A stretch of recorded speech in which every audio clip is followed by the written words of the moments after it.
I am Kathalan directed by Girish ഷെഡി. ഒരു simple പടം, അതിൽ കൂടുതലൊന്നും പ്രത്യേകിച്ച് എനിക്ക് പറയാനില്ല. ബിക്കോസ് ഇതൊരു പ്രേമലു ലെവൽ പടമൊന്നും എക്സ്പെക്ട് ചെയ്ത് ആരും പോകാൻ നിൽക്കണ്ട, അത് ആദ്യം തന്നെ അങ്ങ് പറഞ്ഞേക്കാം. പിന്നെ ഇതിനെപ്പറ്റി ഒരുപാട് മിക്സഡ് റെസ്പോൺസൊക്കെയാണ് ഇതുവരെ കിട്ടിയിട്ടുള്ളത്. ബട്ട് സ്റ്റിൽ ഞാൻ എൻ്റെ ഒപ്പീനിയൻ പറയാം. ഇതിനു മുമ്പ് നമ്മൾ പണി കണ്ടു, ലക്കി ഭാസ്കർ കണ്ടു, അമരം കണ്ടു, ഒന്നിൻ്റെ റിവ്യൂ നമ്മൾ ഇട്ടില്ല. ബിക്കോസ് കുറച്ച് എക്സാംസ് ഒക്കെ ആയിട്ട് തിരക്കായിപ്പോയി. പക്ഷെ എന്തായാലും ഇനി അങ്ങോട്ട് ഉണ്ടാവും, ഉറപ്പ് എന്തായാലും. അപ്പോൾ ഈ പടത്തിലേക്ക് കിടക്കാം. പറഞ്ഞല്ലോ, ഇത് പ്രേമലു ലെവലോ തണ്ണീർമത്തൻ ലെവലോ സൂപ്പർ ശരണി ലെവലോ ഒരു പടമേ അല്ല. This is entirely different. Entirely different എന്നല്ല, ഐ മീൻ ഇതിൽ ലൈക്ക് എനിക്ക് ഇഷ്ടപ്പെട്ടോന്ന് ചോദിച്ചാൽ ആ ലെവലിലേക്കൊന്നും ഈ പടം എത്തിയിട്ടില്ല.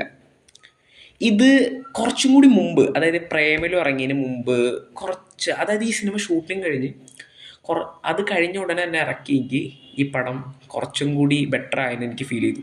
ഇതൊക്കെ കുറച്ച് ഈ പടം ഇപ്പം ഇറക്കിയോണ്ടായിരിക്കാം കുറച്ചൊക്കെ പഴയതായിട്ടുള്ളൊരു ഫീൽ വന്നു. സ്ക്രിപ്റ്റ് കുറച്ച് വീക്കാണ്. ടെക്നിക്കൽ വൈസ് പടം ബ്രില്യൻ്റ് അല്ല.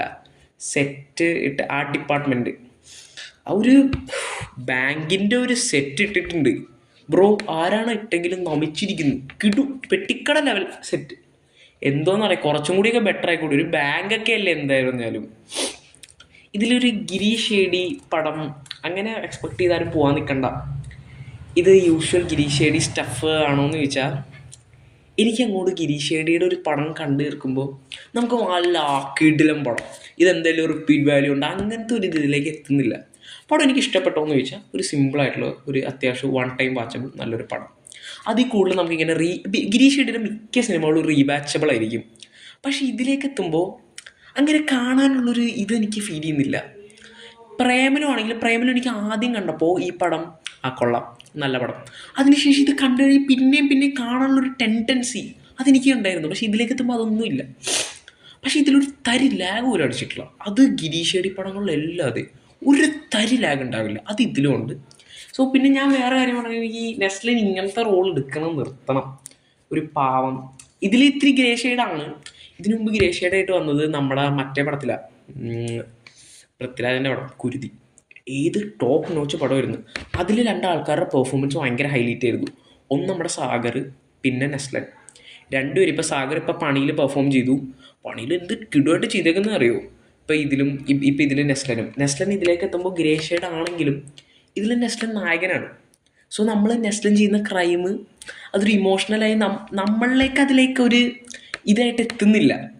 സോ അതിലൊരു ഗ്രേ ഷെയ്ഡ് ആണെങ്കിലും നമ്മളിലേക്ക് നെസ്ലൻ നായകനായതുകൊണ്ട് ഒരു ഇതായിട്ട് എത്തുന്നില്ല എന്നുള്ളൊരു കാര്യമാണ്. പിന്നെ ബേസിക്കലി വേറെ ഒന്നും പ്രത്യേകിച്ച് പറയാനില്ല. അപ്രിസിയേഷൻ കൊടുക്കേണ്ട കാസ്റ്റിംഗ് ഒക്കെ ഇത്തിരിയും കൂടി ബെറ്റർ ആക്കായിരുന്നു. ആ നായികയൊക്കെ എന്താ പറയുക, കുറച്ചും കൂടി ബെറ്ററുള്ള ഒരാളെ കൊണ്ടുവരായിരുന്നു. മിസ്കാസ്റ്റ് ആയിട്ടാണ് എനിക്ക് ഫീൽ ചെയ്തത്. നായികയൊക്കെ എന്താണെന്നറിയില്ല, ആ നായികോട്ടും മാച്ച് ആവുന്നില്ല. അത് വേറൊരാൾക്ക് കൊണ്ടുവരായിരുന്നു. പിന്നെ പേരൊന്നും പ്രത്യേകിച്ച് എടുത്ത് പറയാനില്ല ബ്രോ. ടെക്നിക്കൽ വൈസ് ഞാൻ പറഞ്ഞല്ലോ, പടം വലിയ ബ്രില്യൻ്റ് ഒന്നും അല്ല.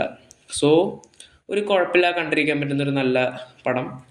കുറച്ചും കൂടിയൊക്കെ ബെറ്റർ ആക്കായിരുന്നു. ഒരു ഗിരീഷ് ഷേഡി പടം ലെവലിലേക്ക് എത്തിയോ എന്ന് ചോദിച്ചാൽ ഇല്ല എന്ന് തന്നെ പറയേണ്ടി വരും. സോ എല്ലാവരും കണ്ടു നോക്കുക. പിന്നെ വേറെ എന്താ ഇപ്പോൾ പറയാൻ, പിന്നെ പ്രത്യേകിച്ചൊന്നും ഇല്ല. ഇപ്പം ശരി, എന്നാൽ ബൈ.